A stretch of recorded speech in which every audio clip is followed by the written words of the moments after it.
बिस्मिल्लाहिर्रहमानिर्रहीम।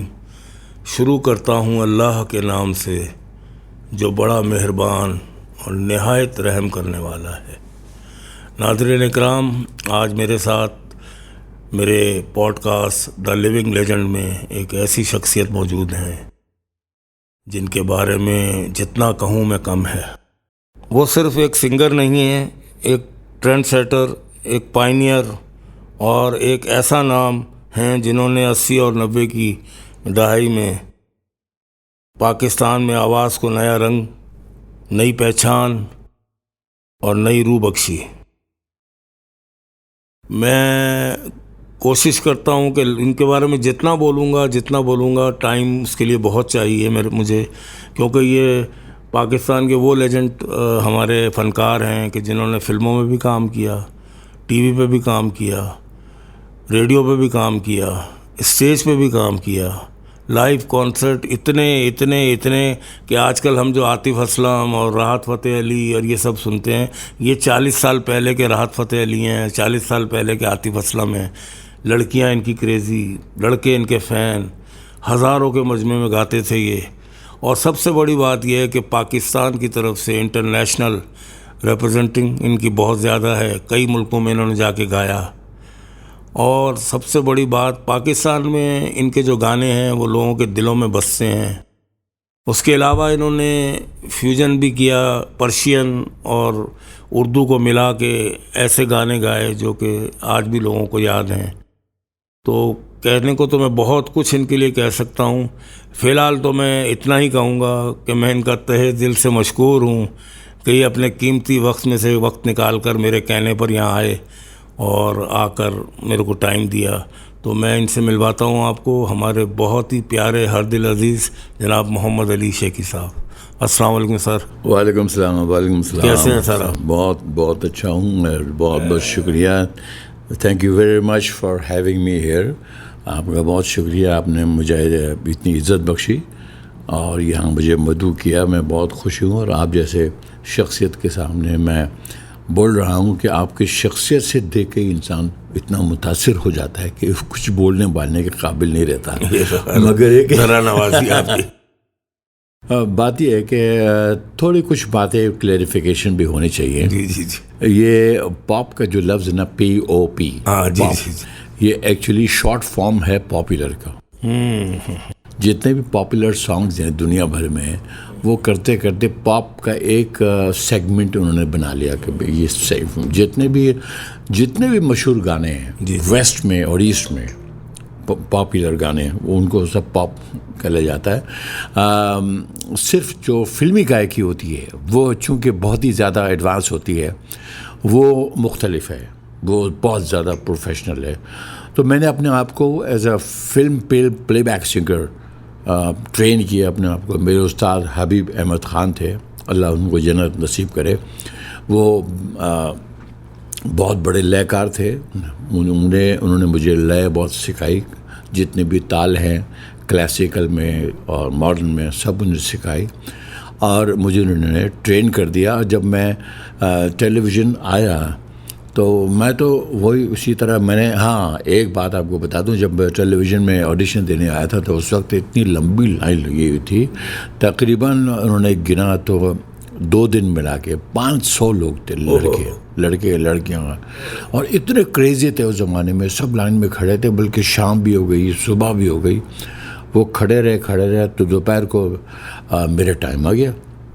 मैंने किसी को खड़ा करके मैं यूनिवर्सिटी गया, अपना क्लास अटेंड करके वापस आया, फिर वो चला। तो खैर जब मेरी बात आई तो सोहेल राणा साहब ऑडिशन ले रहे थे। सोहेल राणा साहब बहुत बड़ा नाम और बहुत मुस्तनद आदमी, मुस्तनद ओरिजिनल, इसलिए कि उनका एक नोट भी किसी गाने की कॉपी नहीं है, किसी की कॉपी नहीं है, वो ओरिजिनल है हर चीज़। तो उनके सामने गाने का इत्तेफाक हुआ। तो उस ज़माने में आपको पता है ताज़ा जवान होता है इंसान, तो काफ़ी कॉन्फिडेंस होता है। तो मैंने उनके सामने बहुत टिपिकल गाना था, कुछ तो लोग कहेंगे, ये गाया पहले। तो अब मुझे पता था कि इसका रिदम दिन दिन दिन दिन दिन दिन है तो कैरवा, मगर उसकी चाल डिफरेंट है, तबले वाले से बजा नहीं। अब तबले वाले से बजा नहीं तो तबले वाले ने कहा कि अरे मियाँ से क्या हो, ये लयकारी है, ये मजाक नहीं है। सोहेल साहब ने कहा आप रहने दें, आप जो है ना इधर बैठ जाएं और मैं फिनिश कर रहा हूँ, थोड़ी देर में आपसे बात करना चाहता हूँ। खैर ख़त्म हो गया। तो बाद में सोहेल साहब ने मुझसे बात की कि बेटा आप बिल्कुल पॉलिश्ड सिंगर लग रहे हो और आप ये पॉप शॉप चक्कर नहीं है, आप तो बाकायदा गाने वाले हो। और क्यों मेरे तो ड्रीम ही ये था। तो उन्होंने मुझे कहा कि अभी फिल्में मैं बना रहा हूँ, ये फलाना फिल्म है, मैं आपको बताऊँगा। अच्छा, उस ज़माने में कोई मोबाइल फ़ोन वगैरह होती नहीं थी। उस ज़माने में टेलीफोन, वो भी ज़िया-उल-हक साहब की मैंने फरमाइश की थी, मतलब कि दरख्वास्त की थी कि मेरे घर में फ़ोन नहीं है। तो उन्होंने बोला मियाँ इनके घर फ़ोन लगा दे, मैं सुबह को घर इनके फ़ोन करूँगा। तो इस तरह फ़ोन लगा था। तो वो फ़ोन पे सोहेल राणा साहब का मैसेज आया कि बेटे वो चक्कर ये हो गया कि प्रोड्यूसर ने हबीब वली मोहम्मद साहब को, क्या पता नहीं उनका क्या, मैंने तो बड़ा कहा कि ये फ्रेश आवाज़ अच्छी है। उन्होंने कहा नहीं, वो उनको उस टाइप के लोग थे। तो कोई बात नहीं, नेक्स्ट फिल्मों में आपको गाऊंगा। तो नेक्स्ट फिल्म का तो नहीं कर सके वो। उन्होंने फिर एक नगमाजार प्रोग्राम शुरू किया। प्रोग्राम सबसे पहले टेलीविज़न में उन्होंने मुझे मधु करवाया, आमिर बाम साहब ने मुझे बुलवाया और वहाँ मैंने मैनाज साहब के साथ, मैनाज जी, मैंने इंटरव्यू दुआया थोड़ा सा और वहाँ मुझे अप्रूवल हो गई। और उस ज़माने में ये था कि एक दफ़ा आप टीवी पे आ जाएं तो पूरे पाकिस्तान में आप छा जाते थे, क्योंकि एक ही चैनल था। जी। तो मैं बाहर आया तो सब मुझे जानते हैं, पहचान रहे हैं, सब तरफ में देख रहे हैं, बड़ा खुश हुआ। मगर 1 साल तक मुझे किसी ने बुलाया नहीं टीवी पे। मैं अपनी पढ़ाई में लगा हुआ था। तो एक दिन क्या हुआ कि हम लोग बहादुराबाद के चौरंगी पे जो छोटा सा गार्डन है जहाँ भी वो 4 किला बना हुआ है, वहाँ हम लोग बैठे एग्ज़ाम की तैयारी कर रहे थे। मैं और सज्जाद टीटू और कलीम मक्की हमारे क्लासमेट्स थे। तो वहाँ कोई रात को 11-12 बजे शोएब मंसूर साहब आए। ओह, ढूंढते डरते, भैया आप किधर हो यार, हमने इतने फ़ोन में हैं। मैंने बोला क्या हुआ, मैं टीवी से आया हूँ और आप पाक रमा दमा एक प्रोग्राम कर रहा हूँ और आपने उसमें गाना है, सुबह आप टीवी आ जाइए। मैंने बोला मैं क्लास के बाद आऊँगा। बोला ठीक है। मैं 3 बजे सीधे चला गया, फ़ौरन गाना मेरे सामने रख दिया। तो वो गाना आते ही मेरे ख्याल में करीम शहाबुद्दीन थे, मुझे याद नहीं पड़ना सही, वो उन्होंने गवाया। पहला गाना था आपको? पहला गाना, हाँ। और सन कौन सा ये था रवा दवा। सन कौन सा था? सन बहुत शुरू 77 का था शायद, 77 बिल्कुल। मैंने गाया वो, फिर उसमें गाता गया। फिर गजनफर साहब आए, उनको कोई बच्चों के प्रोग्राम हुआ करते थे, डम डम डी और ये वो, उसमें कभी मुझे रीछ बनाते थे, कभी मुझे जादूगर बनाते थे। मुझे मज़ा भी आता था बच्चों के साथ। तो करते करते करते करते 1 साल का अरसा गुजर गया। अब जनाब फिर एक दफ़ा फ़ोन आया आमिर बाम साहब का, आप फ़ौरन आ जाए टीवी। और मैं चला गया टेलीविज़न, बड़ा खुश चला गया। तो वो उन्होंने गजनफर साहब से मुलाकात कराई, उनके बाहर से आए, लंदन से पढ़ के आए और बड़ा ये हो। तो उन्होंने अपने रूम में ले गए, वहाँ न्याज साहब बैठे हुए थे। उन्होंने कहा सुनाएं आप कुछ। शिकार न्याज साहब जी, वो प्रोग्राम कर रहे थे तारा घनश्याम शो। तारा घनश्याम एक बहुत बड़ी डांसर थी हमारे उस ज़माने की। तो वो डांस भी करती थी उस प्रोग्राम में और उसमें गाती भी थी और उसमें एक नया फ़नकार भी होता था हर हफ्ते। तो उसके लिए उन्होंने मुझे बोला, तो मैंने वो उनके सामने बोला गाएं आप। मैंने कहा यार मैं गा के थक गया हूँ भाई। बोला आप कोई बात नहीं, अब हमें भी गा दें। मैंने सोचा, मैंने कहा कि रूपक बीट का गाना है। तो उन्होंने कहा आप गाएं, कोई आप परवाह नहीं करें। मैंने कहा तेरे मेरे मिलन की ये रहना हो, नया कोई गुल खिलाएगी, नया कोई गुल खिलाएगी, तभी तो चंचल है तेरे नैना। नया साहब ने रोक दिया, हारमोनियम कर दिया बंद। मैं समझा कि भाई मुझे ऑब्जेक्शन हो गया, शायद निकाल देंगे मुझे। बोले नहीं, अरे गज़नफ़र साहब, ये तो तैयार शुदा आदमी आपके लिए आ गया है, बिल्कुल पॉलिश्ड। ये तो कोई भी गाना गवा दो उसे गा देगा ये। खैर मुझे फिर वो ले गए। अब उस ज़माने में ये होता था कि वहीं ऑडियो वहीं वीडियो होता था। मतलब स्टूडियो में जैसे ऊपर मास्टर कंट्रोल रूम होता है, नीचे स्टूडियो होता है, तो ऊपर उन्होंने साउंड के लगे, साउंड या गाना गा दें, नीचे आके अब उसको लिपसिंग कर लें। तो अब तारा घनश्याम जी से इन्होंने गाना जो बनाया उसमें यही टाइप रखी जो मैं गा रहा हूँ ना, उसमें आकार का मतलब ऑफ बीट कुछ जाते हैं। तो वो गाना उन्होंने बनाया कि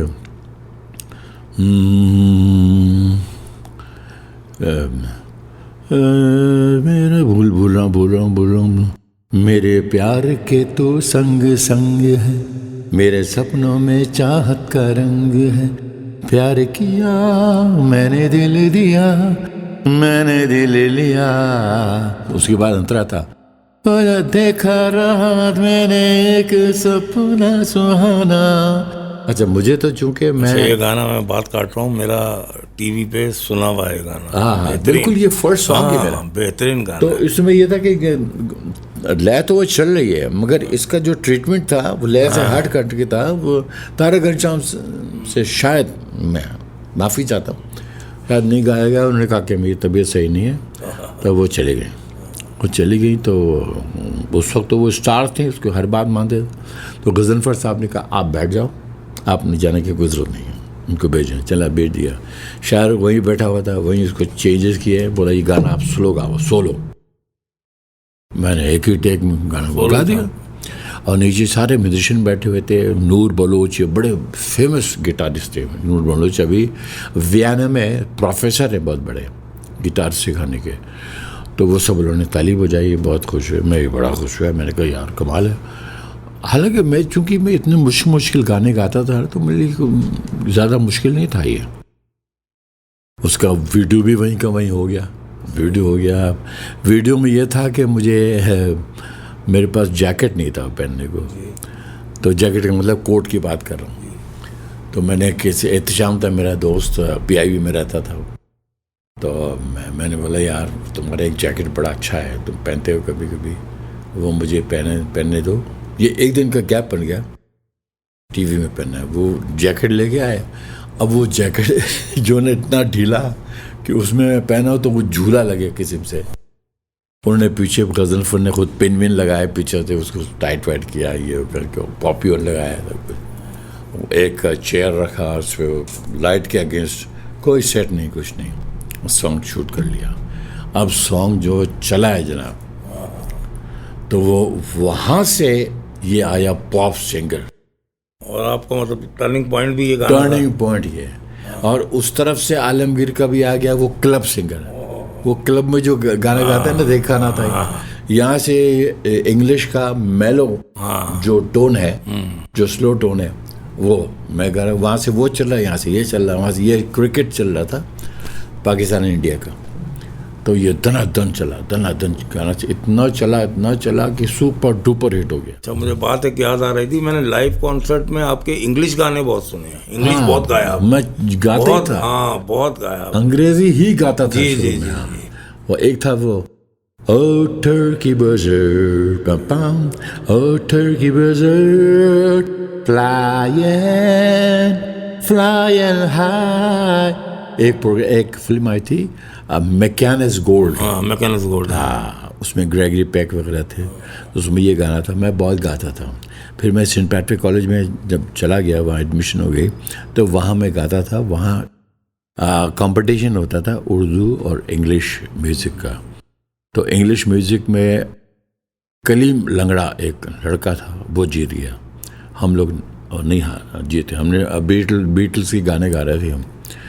तो फिर लोगों ने जब उर्दू का आया सेक्शन, तो लड़कों ने कहा यार तू चला जा स्टेज पे। मैंने कहा यार नहीं, बोले तू बड़ा अच्छा गाता है वो गाना, ओ मेरे दिल के चैन, गा दे।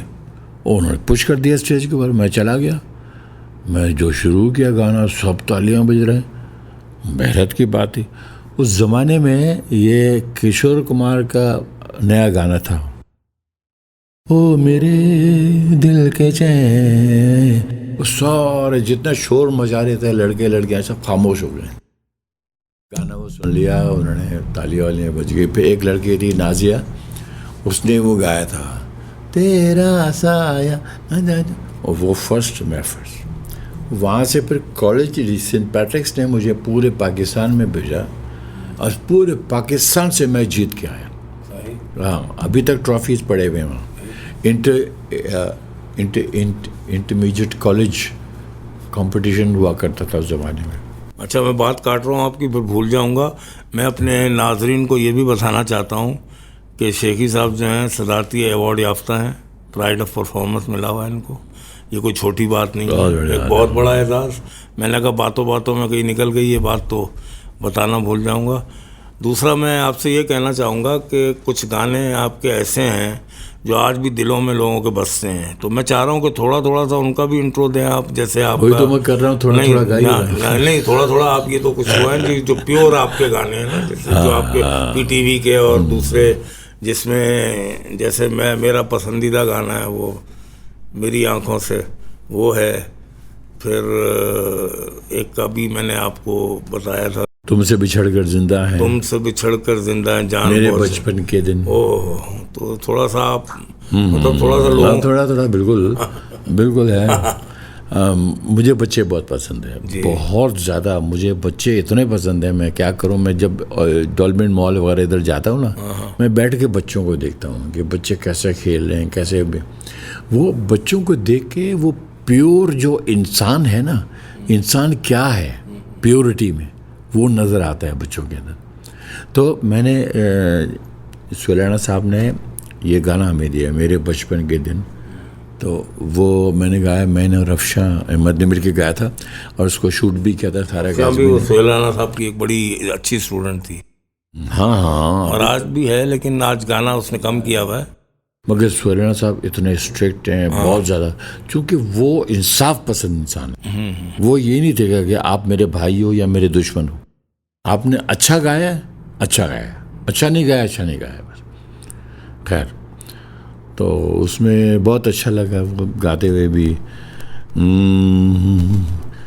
मेरे बचपन के दिन कितने अच्छे थे दिन, आज बैठे बिठाए क्यों याद आ गए, आज बैठे बिठाए क्यों याद आ गए, मेरे बिछड़ों को मुझसे मिला दे कोई, मेरे बिछड़ों को मुझसे मिला दे कोई, मेरा बचपन किसी मोल ला दे कोई, मेरे बचपन के दिन कितने अच्छे थे दिन, मेरे बचपन के दिन। वाह, बचपन कभी भूलता नहीं इंसान का। और उसके अलावा फिर जब शादियाँ होती हैं, मैं कहता ना कि a wife is very cute. A wife is very cute when she is mute. And a husband is honey when he has got the money.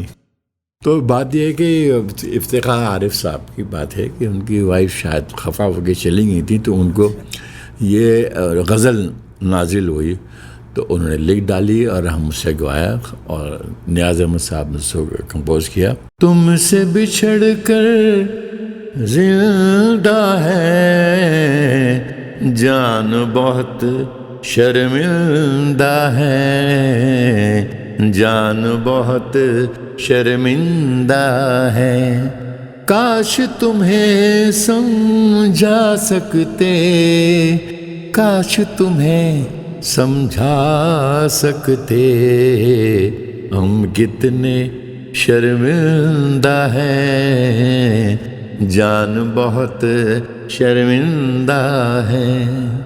तो ये गज़ल उन्होंने गाई, उनको भेजा, शायद मुझे लगता है वो वापस आ गए हैं मोहतरमा।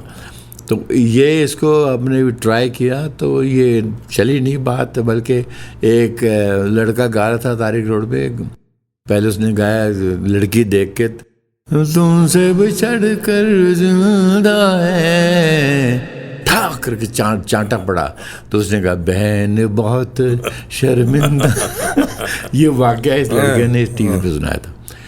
ये हुआ। उसके बाद मेरी आँखों से इस दुनिया को देखो, फिर जो चाहो तो चली जाना, अभी कुछ वक्त है सूरज के ढलने में, अभी 2-4 पल 2-4 सदियाँ अभी बाकी हैं, मेरी आँखों से इस दुनिया को देखो, फिर जो चाहो तो चली जाना। ये गाने गाते गाते गाते फिर अच्छा, इसकी शायरी इतनी अच्छी, इसकी कंपोजिशन इतनी अच्छी, लेकिन ये उस तरह ये इतना नहीं उठा जिस तरह तो आपका ये तुमसे बिछड़ कर और दूसरा सर ये गाना बहुत उड़ा है। मैं तो जेब में अभी तक मैं जिधर जाता हूँ, मैं फॉरेन टूर में बहुत करता हूँ, तो वहाँ इस गाने की स्पेशल फरमाइश होती है। मेरे तो जेब में रखा रहता है।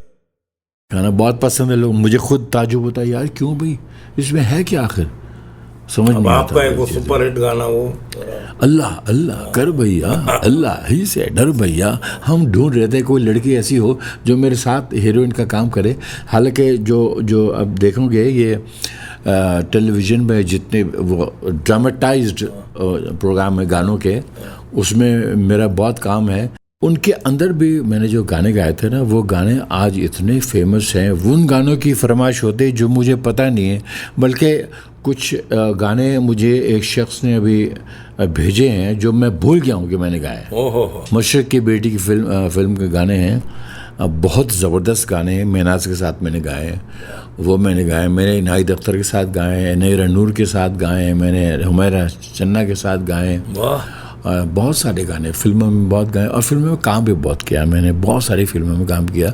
और फिल्म का ये है कि उसमें पहले शॉट में पता लग जाता है कि आप एक्टर हैं या नहीं। हाँ मोहम्मद अली भाई, मैं ये कह रहा था काफ़ी बातें हो गई हमारी जी, टीवी के हवाले से, लाइव कॉन्सर्ट के हवाले से। दूसरी कुछ फिल्मों के बारे में बताएं कि फिल्मों में क्या आज तक किया आपने, कि अपना प्लेसिंग भी है उसमें सिंग। जाहिर है शुरू से बचपन से तो शौक भी था एक्टिंग का, ये वो तो फिल्म लेके आते थे तो फाइट सीन्स जो होते थे वो आपस में हम लड़के फाइटिंग करते थे। तो इसी तरह जब टीवी में फर्स्ट एंट्री मेरी हुई तो काम नहीं मिल रहा था, तो कासिम जलाली का एक प्ले हो रहा था तुलू इस्लाम, तो उसमें फाइट का सीन था। और उसमें अहले कुरैश आपस में लड़ रहे थे, तो लकड़ी की तलवारें में थमा दी कि आपस में तुम लोग लड़ो। अब उन्होंने बोले एक्टिंग लड़ो ना, हमने सच पूछ कर लड़ना शुरू कर दिया। वो तलवारें एक दूसरे के मारे जख्मी हो गए हम लोग, उन्होंने बड़ी मुश्किलों से रोका, हम रुक ही नहीं रहे। तो उन्होंने रोका, बोला भाई ये क्या कर रहे हो, उसका सर फोड़ दिया। खैर, तो इब्तिदा तो हो चुकी थी साथ साथ फिल्मों के यो भी एक एक्सीडेंटल के इकबाल यूसुफ थे, तो उनसे मैं कह रहा था कि भाई मैं सिंगर हूँ, आप मुझे लेना चाहता हूँ, लेकिन आपकी आवाज़ अच्छी है।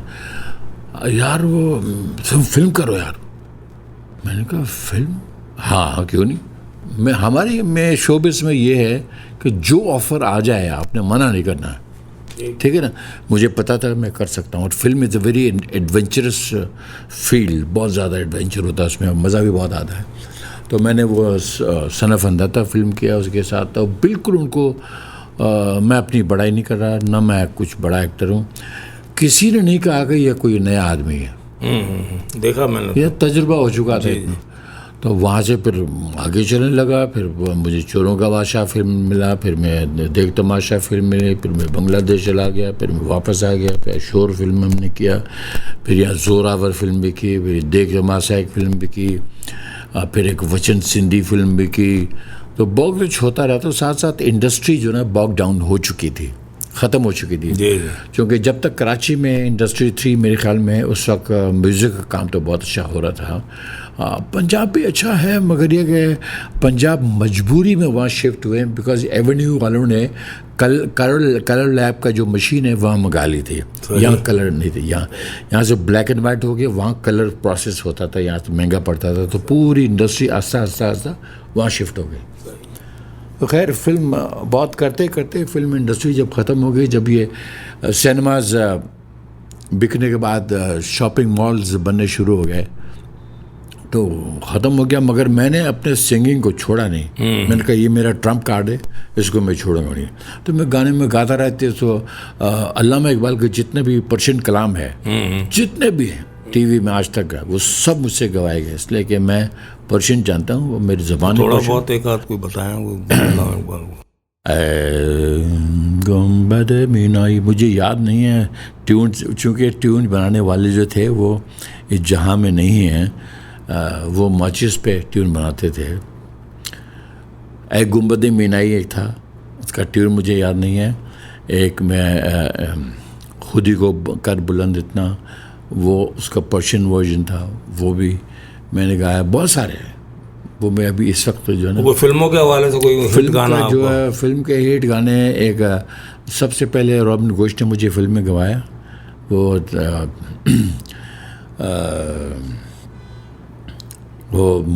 मून फिल्म अनमोल मोहब्बत, नदीम और शबनम उसमें हीरो हीरोइन थे। आजा आजा इन बाहों में, आजा आजा इन बाहों में, खो जाए हम इन राहों में, मैं भी हूँ तेरी। बहुत अच्छा सॉन्ग था और वहाँ भी मैं गा गया। हालांकि मैं फिल्म नया था, मुझे लोग घबरा जाते हैं, मैं भी घबरा गया, मगर मैंने चूँकि मेरा ख्वाब ही ये था फिल्म में गाना, तो इसलिए मुझे वो घबराहट जो है ना, वो मुझे वो जो कॉन्फिडेंस था उसके नीचे आ गया घबराहट। मैंने वो गा दिया। उस गाने के बाद काफ़ी अर्सा मैं यहाँ, मैं अमेरिका, कनाडा, इधर उधर 31 टाइम्स जा चुका हूँ, टूर्स कर चुका हूँ। तो फिर वो थोड़ा सा मैं कट ऑफ हो गया था, फिर वापस आ गया। तो उस वक्त तक नाज़िया ज़ुएब का दौर आ चुका था, फिर बेंजामिन सिस्टर्स का दौर आया यहाँ पे। वापस आ काफ़ी सीन चेंज हो गया था, दोबारा से पकड़ने के लिए मुझे काफ़ी काम करना पड़ा। फिर मुझे एक फ़िल्म मिली गाने के लिए, राज फिल्म, जो कि बैंकॉक और पाकिस्तान और बॉम्बे ऐसा कुछ को प्रोडक्शन थी। तो गाने के लिए मैं इंडिया चले गए। मैं इकबाल यूसुफ डायरेक्टर थे वहाँ, बाबल बोस करके कंपोज़र थे, उनका गाना था, जब तक चाहेंगे तुमको हम, बस इतना ही कहना है, ऐ हमदम हो। ये गाना मैंने गाया तो गाना बड़ा हिट हो गया, ठीक ठाक हो गया। और यहाँ तक कि लाहौर में, पाकिस्तान में चला बहुत गाना, ये बहुत चला। और मुझे लाहौर में जगह एंट्री मिल गई जहाँ पॉप सिंगर्स की एंट्री बैन है। उन्होंने कहा तुसी हुण आ सकते हो, साढ़े नाल बह सकते हो, क्योंकि गाने में गायकी थी थोड़ी सी। वो 5 गाने मैंने फिल्म के गाए, इसमें लेडीज़ के सॉन्ग भी मुझसे गवाए। वो इसलिए कि वहाँ जब गाने रिकॉर्ड हुए तो उन्होंने कहा कि जब तक यहाँ के सिंगर नहीं गाएंगे ये ट्रैक्स यहाँ से नहीं जा सकते, फिल्म एसोसिएशन का रूल है। तो इन्होंने गवा दिया, कुमार सानू ने उसे गवा दिया, अलका याग्निक ने भी गा दी, मोहम्मद अजीज़ ने भी गा दिया, और माई सैया ऐसा कोई औरत थी उसने भी गा दिया। वो ट्रैक लेके फिर हम दोबारा इधर आए। इधर जाके शालीमार कंपनी थी यहाँ बहुत बड़ी, इधर मोहम्मदी हाउस में, जी उनके पास फर्स्ट टाइम वो 2 इंच का वो आया था रिकॉर्डर। तो वहाँ गाने रिकॉर्ड किए, गाने फिर रिलीज़ हुए, बहुत अच्छा हुआ। फिर काफ़ी कन्फ्यूजन रहा कि यार कुमार सानू भी गा रहा है, मोहम्मद अली शेखी भी गा रहा है, वो झूठ बोल रहा है, ये झूठ बोल रहा है, दोनों झूठ नहीं बोल रहे, दोनों सच बोल रहे हैं भाई। तो ये बात है। और फिल्म के गाने में जो मज़ा है वो और गानों में नहीं है। पॉप गाने तो पॉप गाने होते हैं, that is like come and go, come and go. एक बड़ा फिल्म सॉन्ग हमेशा एक बड़ा इम्पोर्टेंट सवाल है, वो ये कि जो 40 साल 50 साल हो गए आपको गाते हुए, उस टाइम की मौसीकी में और आज जो मौसीकी चल रही है, इनमें क्या आपको फ़र्क महसूस होता है? बड़ा इंटेलिजेंट सवाल किया आपने। आप म्यूज़िक जानते हैं कुछ? जी थोड़ा बहुत जानता हूँ। जैसा मतलब क्या जानते हैं? अलिफ बे, बस अलिफ बे क्या? अलिफ बे तक। चले, कोई राग वाग जानते हैं कोई? नहीं। वो सबसे बड़ा फ़र्क यह है कि हमारे ज़माने में जो गाने होते थे ना, वो ज़्यादा कमर्शियल उस टाइप से नहीं होता था कि हम पैसे कमा लें। उसमें ये होता था कि फ़लसफ़ियाना उसमें जो थॉट होती थी, शायर का जो थॉट है फ़लसफ़ियाना, वो ज़्यादा उजागर हो, उसको उजागर कंपोज़र भी करता था अपने धुन बनाने में। अभी क्या है, अभी कुछ नहीं पता हम क्या करने वाले हैं, बस ऐसा कर लो यार, यूँ कर लो, थोड़ा सा उसमें पंजाबी डाल दो, थोड़ा सा उसमें बलूची डाल दो, थोड़ा यूँ कर दो। आजकल ये ट्रेंड चल रहा है आज से आतिफ असलम का, थोड़ा सा आतिफ असलम डाल दो।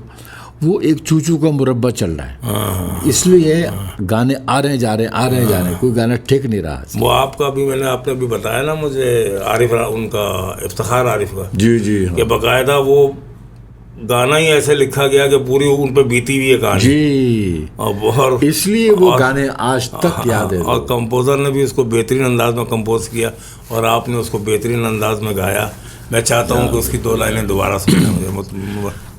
वो शेर फरमाते हैं कि औरत को समझाना बहुत मुश्किल काम है, आप जानते हैं शेर। काश तुम्हें समझा सकते, काश तुम्हें समझा सकते, हम कितने, हालांकि अंदर से तो खुश हैं, हम कितने शर्मिंदा हैं, जान बहुत शर्मिंदा है।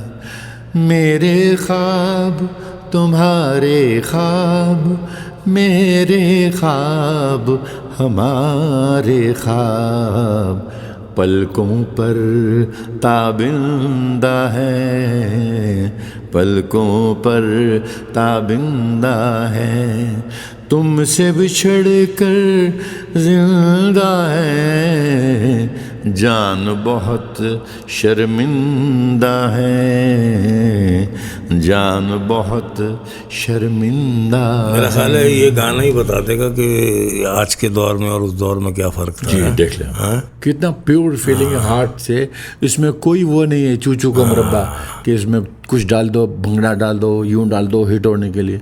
यह गाना बनाने सिर्फ हिट होना, सिर्फ हिट होना मकसूद नहीं होता। आपके जो जज्बात हैं, इंसानी जज्बात, ख्वाहिशात, वो जिस तरह से एक आर्टिस्ट उसको पोर्ट्रे करता है या कोई पेंटर उसको पोर्ट्रे करता है या शायर पोर्ट्रे करता है, वो आम इंसान नहीं कर सकता। जब इस तरह का पोर्ट्रेट आता है इंसान के सामने तो इंसान उससे बहुत जल्दी मरगूब हो जाता है। अच्छा, मैं थोड़ा सा ये चाहूँगा कि थोड़ा मिल्ली नगमों के हवाले से भी कुछ अपना बताएं। हाँ, क्या उस पर क्या काम किया आपने? मिल्ली नगमे भी उस ज़माने में जज्बात पे मुनसर होते थे, ठीक है, मशहूर होने पे नहीं होते थे। आजकल के मिली नगमे सिर्फ बराए नाम है, उसके अंदर खोखले हैं, अंदर जज्बात नहीं है, इसलिए कोई पॉपुलर नहीं होता है। सिवाय दिल दिल पाकिस्तान जो है ना, आज तक वो चल रहा है, इसलिए कि वो वाकई दिल से है। नहीं, आपका भी तो एक मिली नगमा बहुत ज़्यादा है। मैं भी पाकिस्तान हूँ, तो भी पाकिस्तान है, तू तो मेरी जान है, तू तो मेरी आन है, तू मेरा ईमान है, मैं भी पाकिस्तान हूँ, तू भी पाकिस्तान है। उसमें जज्बात हैं, देखा।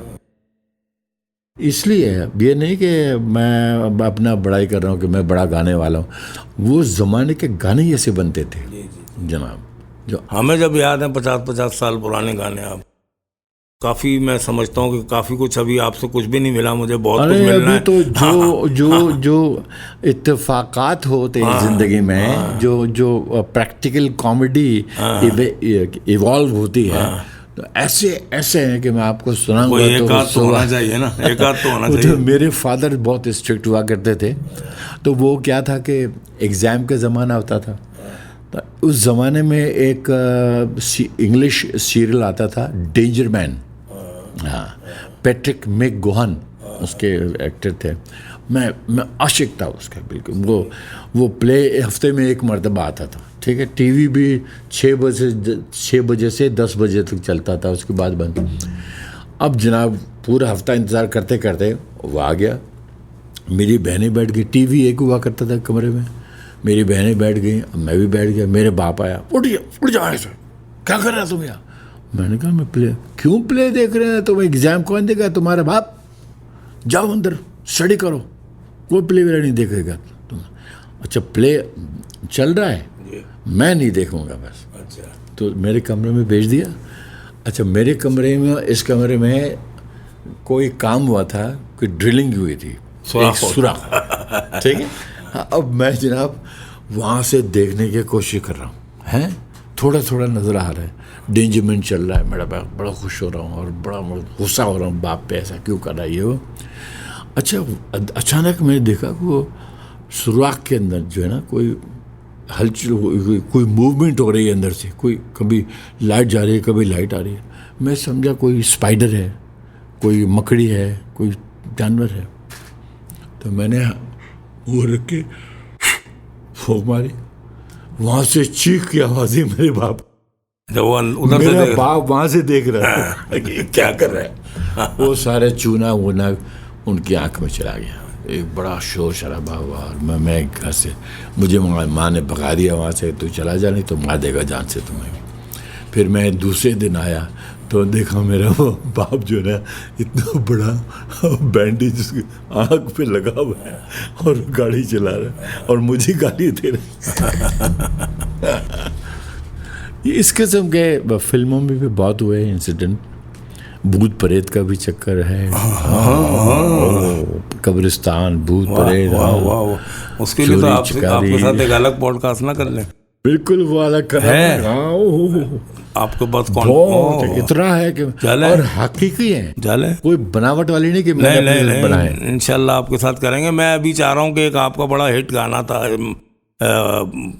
जिसने बहुत ज्यादा आपको मोहम्मद अली शेखी बना दिया आज के दौर में। अल्लाह अल्लाह कर भैया, अल्लाह ही से डर भैया, है ना जी, थोड़ा सा। अच्छा समझा आप। ये भी हम लड़की ढूंढ रहे थे, लड़की नहीं मिली तो हमारे कमरे के सामने से अल्लन फ़कीर गुजरे अपने ट्रॉली क्या बोलते हैं वो जो भी है तो किसी ने हमारे कमरे बैठे हुए थे, मंजूर मोइन बलोच पुलिस असिस्टेंट, अरे इसको ले लो ना यार, इसको ले लो, लड़की मड़की छोड़ो ना। अच्छा वो चला गया, इतने में तो सारा आदमी तो प्रोड्यूसर थी, वो ज़रा सोच में पड़ गई। हम भी, मैंने कहा यार पागल हो गया, मजाक कर रहा है, लोग हमको पत्थर मारेंगे। वो सारा आदमी, why don't we try this, grab him for me. मैं बाहर भागा और उसको वापस ले आया। अल्लन से क्या है यार, मेरे घर जाना है यार, हैदराबाद जाऊंगा, फिर जामशोरा। मैंने बोला काम मिल गया आपको, काम? अच्छा आ जाओ। कमरे में ले आया, उसको बिठा दिया, उसके बातचीत रखी, भाई आपने क्या क्या सॉन्ग्स गाए हैं। कहता मैं जापान गया हूँ, मैं इधर गया हूँ, मैं उधर गया हूँ, मैं व्यान गया हूँ। मैंने कहा जापान में आपने कौन कौन से गाए? गाए एक एक करके, वो गाते गए जहाँ उन्होंने बोला हुम्मा हुम्मा हुम्मा। मैंने कहा पकड़ ले, ये है गाना, इस गाने को करते हैं। इस गाने को पूरा गाया और शायर को बुला लिया हमने, उनका नाम अभी जहन में नहीं आ रहा है। शायर ने वही लिखना शुरू कर दिया। तशबीहात में ये है कि ये गाना हुम्मा जो आवाज़ है, ये जो भैंसें जो चेहरा में गर्मी में चरवाहा घुमाता है, गर्मी होती है, और बारिश का पानी बचा हुआ होता है, कहीं वहाँ बैठ जाती हैं, नहलाती हैं, उनको बाहर निकालने के लिए ये आवाज़ वो चरवाहा करता है, हुम्मा हुम्मा। और प्यारी, किसी का नाम कुंडी वाली, किसी का नाम, आपको भैंसों को भी रस पहनाया होता है, कोई भुटी बिहारी, कोई मतलब कोई मुख्तलिफ़ इलाकों में। तो उसके हिसाब से तशबीहात हैं जो हमारे बहुत बड़े सूफ़ी शायर उन्होंने लिखी है अपना। एक तो मेरे मेमोरी को पता नहीं क्या हो गया है, साईं अब्दुल लतीफ़ शाह भिटाई, ठीक है, उनका लिखा हुआ ये तशबीहात हैं और ये एक हम्द है, एक हम्द अल्लाह मियाँ की तारीफ़ में। तो उसके अंदर एक बड़ी तासीर थी। उन्होंने कहा कि भाई जो मुझे आलमगीर, तैसी जावेद और अल्लन फ़कीर, रिकॉर्डिंग के दिन क्या हुआ, वो दोनों भाग गए, नहीं हाँ, सोलो आपको ही है। तो मैं उनके साथ किया, उन्होंने शालीमार में पहले ऑडियो किया बड़ी मुश्किलों से, फिर वीडियो किया, टीवी में आके टीवी में बड़ी मुश्किलों से, आपको पता है वो मलंग थे, वो तंबूरा पकड़ के गाना शुरू करते थे, उनको कोई रोकना चोकना नहीं था कि क्यों आएगा, फलाना इंटरलूड होगा, फलाना, कुछ नहीं। तो उनको बड़ी मुश्किल से किया, और ऊपर से सारे काज़मी ने हर तरफ आईने लगा दिए थे अब जहाँ से मूवमेंट करो तो कैमरा नज़र आ जाए, ज़रा सी मूवमेंट करो फलाना। खैर वो गाना भी हो गया, फिर ये एडिट हो गया, एडिट में चला 1 हफ्ते तक तो कोई फीडबैक नहीं आया। 1 हफ्ते के बाद मुझे फ़ोन आया GM ऑफिस से कि भाई आप फ़ौरन TV आ जाएं। मैंने कहा पता नहीं क्या हो गया। मोइन थे हमारे जो PM प्रोग्राम मैनेजर के सेक्रेटरी। मैं चला गया तो दरवाज़ा नहीं खुल रहा था, धक्का देके खोला तो पता लगा सब टेलीग्राम बिछे हुए। उस ज़माने में ना फैक्स मशीन था, ना फ़ोन था, ना कुछ थे, और टेलीग्राम आते थे। वो टेलीग्राम इस गाने के लिए कि वो सुनना चाहते हैं इस सूरत में, तो टेलीग्राम से भरा हुआ। फिर वो बहुत हंगामा हो गया, फिर वो गाना रोज़ चले। सारे अगले पिछले गाने सब घर बैठ गए और ये गाना अभी तक चलता है। अभी तक मेरा इंसिग्निया बन गया है मेरा, जहाँ भी मैं जाता हूँ। थोड़ा सा अल्लाह अल्लाह कर भैया। कारियां भूरियां कुंडियां वालियां, कारियां भूरियां हो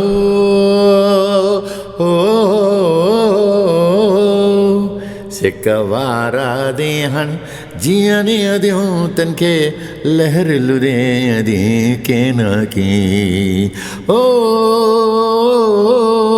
ला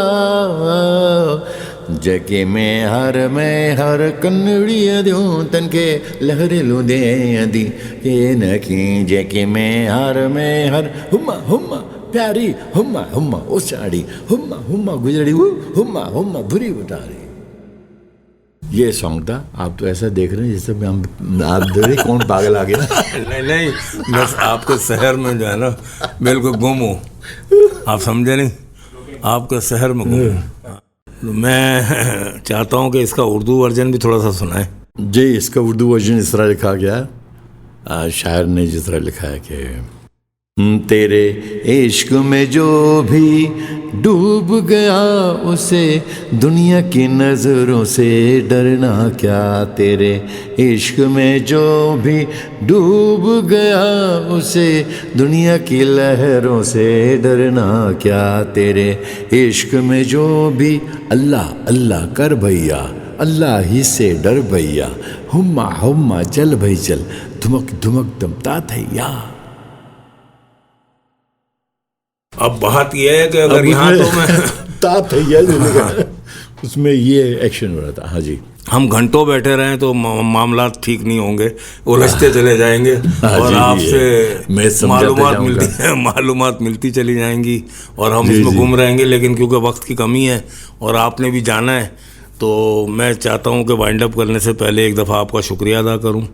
और मैं आप तहे दिल से आपका शुक्रगुजार हूँ कि आप यहाँ आए, और उम्मीद करता हूँ कि आप दोबारा भी मेरे पॉडकास्ट में आएंगे इंशाल्लाह, और हम दोबारा आपसे मज़ीद जो रह गई हैं बातें वो हम लोग करेंगे।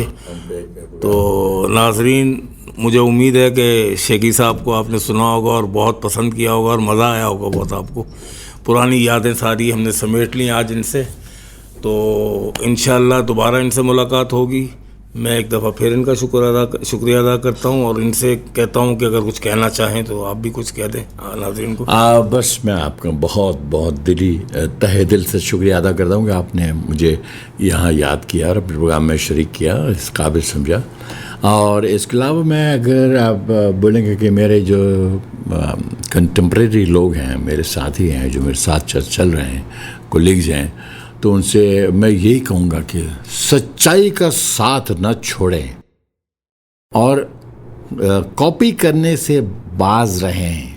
कॉपी गाना आखिरकार कॉपी ही होता है। वाह, उसकी कोई असल जो ओरिजिनलिटी है वो नहीं होती, वही होगी जो उस बंदे ने उसको क्रिएट किया है। लिहाजा आपका जो काम है, it is called an intellectual property, और इसके लिए बहुत बड़ी एक टीम बनी हुई है दुनिया भर से, और हम हर साल इसका डे मनाते हैं और ये देखते हैं कि किसके साथ नाइंसाफ़ी हो रही है। कुछ ऐसे आर्टिस्ट भी हैं जिनको फरिश्तों को नहीं पता और उनका काम कोई और बेच रहा है और खा रहा है और पी रहा है, उनको पता नहीं है। तो उनको भी आगाह करना हमारा काम है और उनको हम आगाह करेंगे। अगर आपको भी लगता है कि आपका कोई काम ऐसा है जो चुराया जा रहा है और आपको उसको हक नहीं मिल रहा, तो हमसे रब्ता करें, इंशाल्लाह हम उसमें आपको बहुत इमदाद कर सकते हैं। बहुत शुक्रिया, थैंक यू वेरी मच, आपका बहुत बहुत शुक्रिया। नाज़रीन, अल्लाह हाफिज़, इंशाल्लाह अगले पॉडकास्ट में मुलाकात होगी।